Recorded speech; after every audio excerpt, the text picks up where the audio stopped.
দিয়ে দিচ্ছি কেটে রাখা শীষ পালং।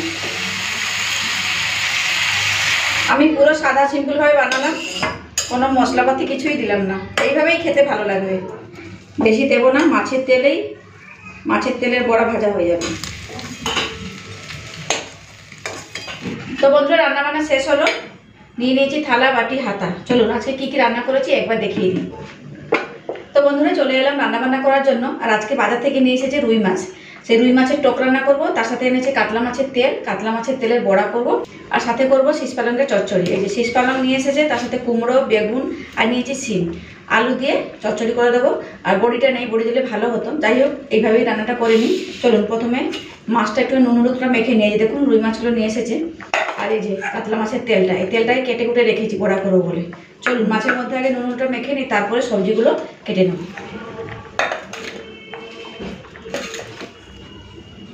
তো রুই মাছের মধ্যে দিয়ে দিলাম নুন,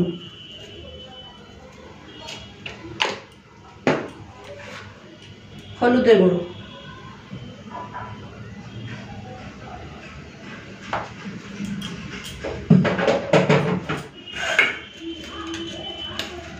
ভালো করে একটুখানি মেখে নিই। আর এই যে কড়াইতে তেলটা গরম করতে বসিয়ে দিয়েছি, তেলটা গরম হয়ে যাক। মাছে নুন হলুদটা মেখে দিয়ে মাছটা ভাজতে বসিয়ে তারপরে সবজিগুলো কাটবো।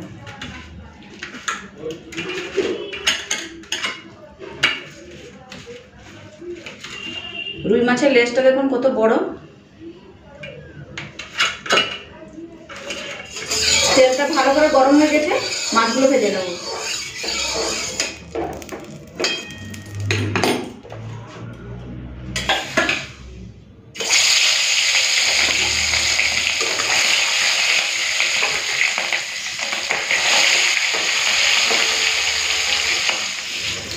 তো মাছটা ভাজা হতে হতে আমি এদিকে সবজিটা কেটে নিই।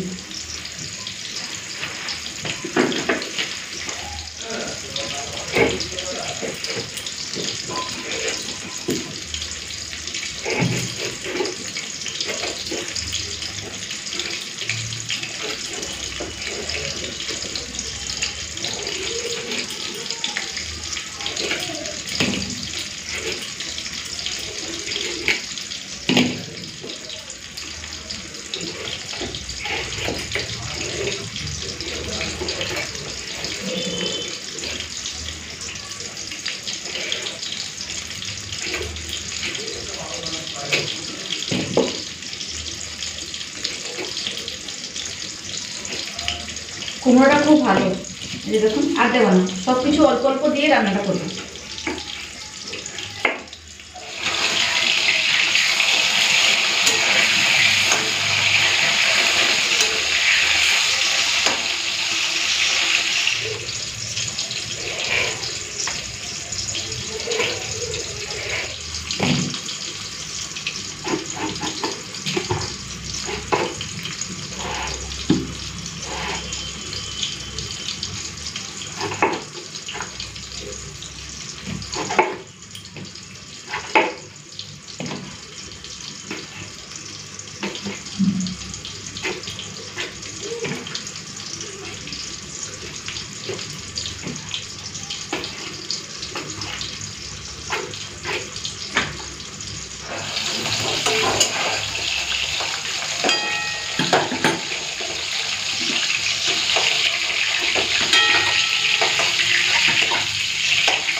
এই যে এই মাছগুলো ভাজা হয়ে গেছে, তুলে নিলাম।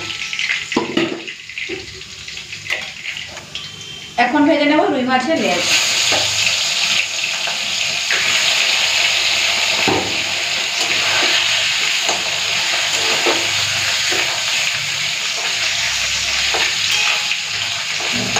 তো এখানে কুমড়ো, শিম, বেগুনটা কেটে নিলাম। চলুন এটা ধুয়ে রেখে দিই, এরপর শীষ পালংটা কেটে নেব।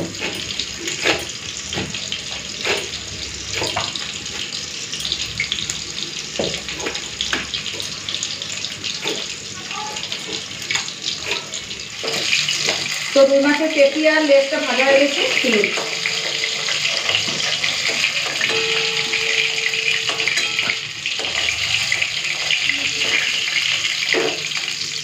এই যে মাছের টকের জন্য সাদা সর্ষে বেটে নিচ্ছি। আর এখানে আমি আমচুর বা আমসিটা জলের মধ্যে ভিজিয়ে রেখে দিয়েছি।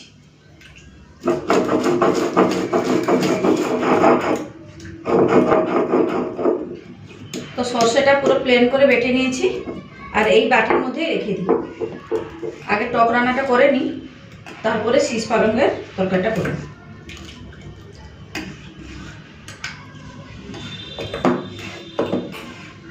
তো এই তেলেই টক রান্না করে নিচ্ছি আর ফোড়নে দিচ্ছি শুকনো লঙ্কা, 5 ফোড়ন আর কালো সর্ষে। হালকা একটুখানি ভেজে নিই। তো ফোড়নটা ভাজা ভাজা হয়ে গেছে। এখন এই যে আমসিটা ভিজিয়ে রেখেছিলাম জলের মধ্যে, একটুখানি মেখে নিই ভালো করে, তাহলে টকটা ভালো মতো হবে। চলুন এই জলটা দিয়ে দিই এরপরে।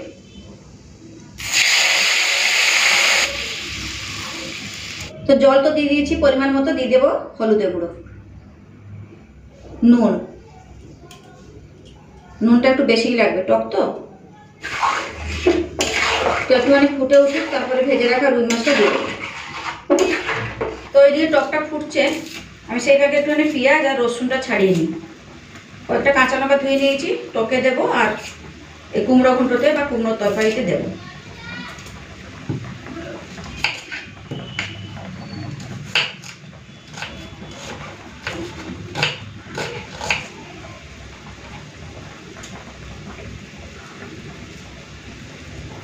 এই লঙ্কার একটুখানি মাথাগুলো চিড়ে দিচ্ছি, টকে দিয়ে দেবো, ভালো লাগবে।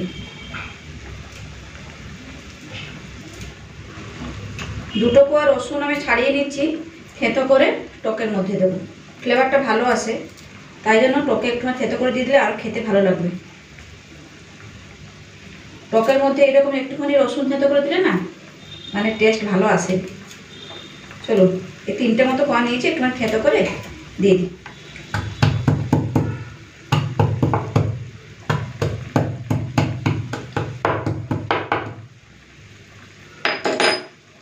বেশ, চলুন দিয়ে দিচ্ছি থেঁতো করা রসুন।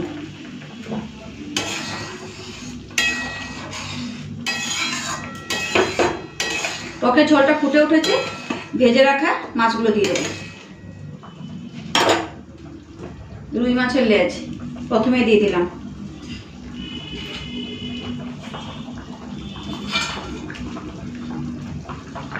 দিয়ে দিচ্ছি 4টে কাঁচা লঙ্কা।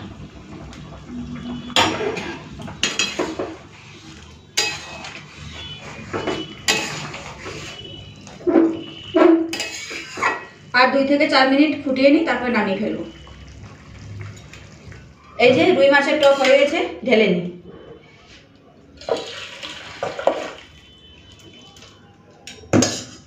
তো এখন শীষ পালঙ্গের তরকারি করব, তার জন্য কড়াইতে সর্ষের তেল দিয়ে দিচ্ছি। তেলটা গরম হয়ে গেছে, ফোড়নে একটা শুকনো লঙ্কা দিয়ে দিচ্ছি 5 ফোড়ন। তো ফোড়ন ভাজা ভাজা হয়ে গেছে, দিয়ে দিচ্ছি রসুন, পেঁয়াজ আর কাঁচা লঙ্কা। যেহেতু পালং শাকটা আছে না, তাই জন্য রসুন থেঁতোটা দিলাম, ফ্লেভারটা ভালো আছে।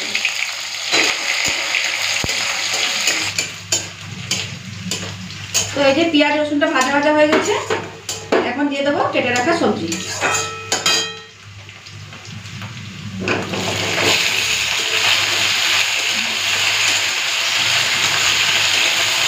সবজিটা হালকা ভেজে নিই, তারপরে নুনটা দেবো।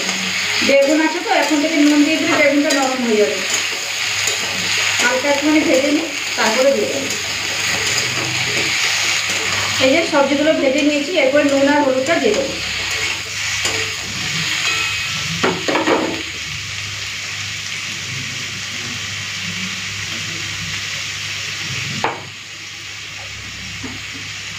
হলুদের গুঁড়ো,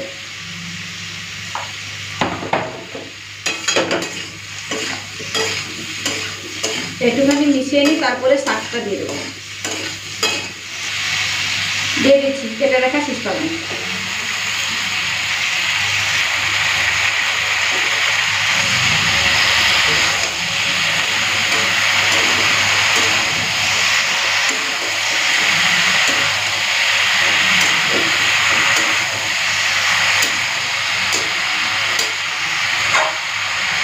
চলুন ঢাকা দিয়ে দিই। এখন কিন্তু আমি জলটা দেবো না, জল ছাড়াই রান্নাটা করবো, দেখি কতদূর কি সিদ্ধ হয়।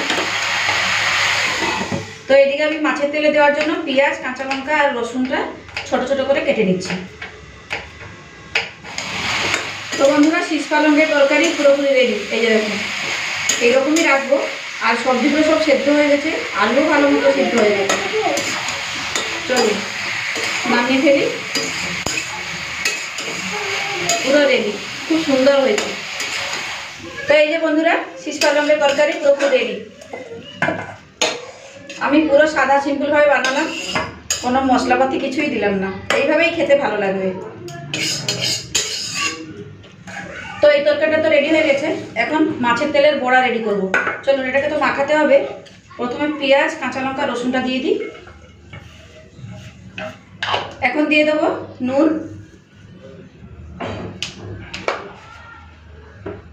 দিয়ে দিচ্ছি হলুদের গুঁড়ো, লাল লঙ্কার গুঁড়ো, বেসন। তো সমস্ত কিছু দিয়ে দিয়েছি। এরপর ভালো করে মেখে নেব। জল ছাড়াই মাখছি, যদি জল লাগে দেব। আমার মনে হয় জল লাগবে না, আর একটু বেসন লাগবে, দিয়ে দেবো।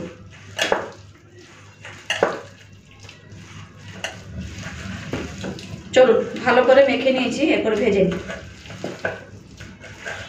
তো ভালো করে মেখে নিলাম আর একবার। চলুন ভেজে নেবো। আর কড়াইতে তেলটা গরম করতে বসিয়ে দিয়েছি। অল্প দিয়েছি তেল, সাদা তেল।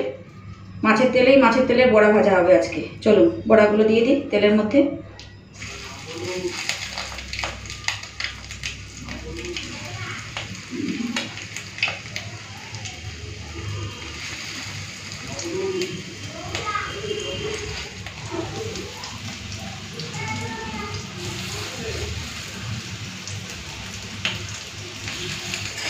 তো বন্ধুরা মাছের তেলের বড়া হয়ে গেছে। চলুন তুলে নিই। দেখুন কতটা তেল বেরিয়েছে।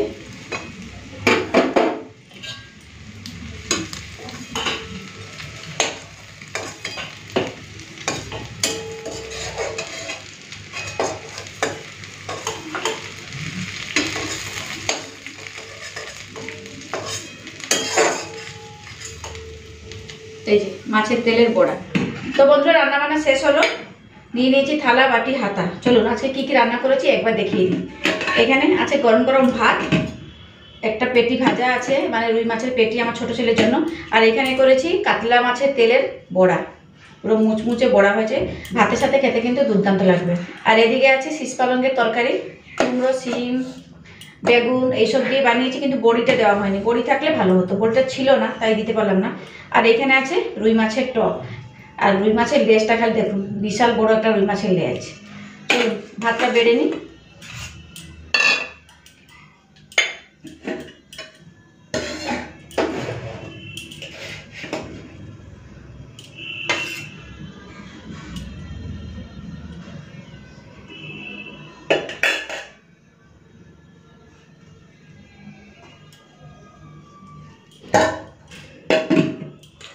নিয়ে নেব তরকারি, শীষ পালঙ্গের তরকারি বা চচ্চড়ি বা ঘন্ট, যেটা আপনারা বলতে পারবেন বলুন। আমি তো তরকারি বলে যাচ্ছি। চলুন মাছের তেলে বড়া, এইটাই খেতে ভালো লাগবে। এরপরে নিয়ে নেব রুই মাছের টক, যেটা ভাতে মেখে কিন্তু দুর্দান্ত লাগবে। এই যে লেজটা শুধু দেখুন কত বড়। একটা কাঁচা লঙ্কা নিয়ে ভাতের সাথে মেখে খেলে কিন্তু দুর্দান্ত লাগবে। এই যে চলুন এইখানে নিয়ে এলাম মাঝখানে। তাহলে বন্ধুরা ভাতের থালা বেড়ে নিয়েছি, গরম ভাত, সাথে শীষ পালঙ্গের তরকারি, মাছের টক, মাছের তেলের বড়া। আজকের মতো এখানে থাকলাম, আবার ফিরে আসবো একটা নতুন ভিডিও নিয়ে। ততক্ষণ সবাই ভালো থাকবেন, সুস্থ থাকবেন। টাটা।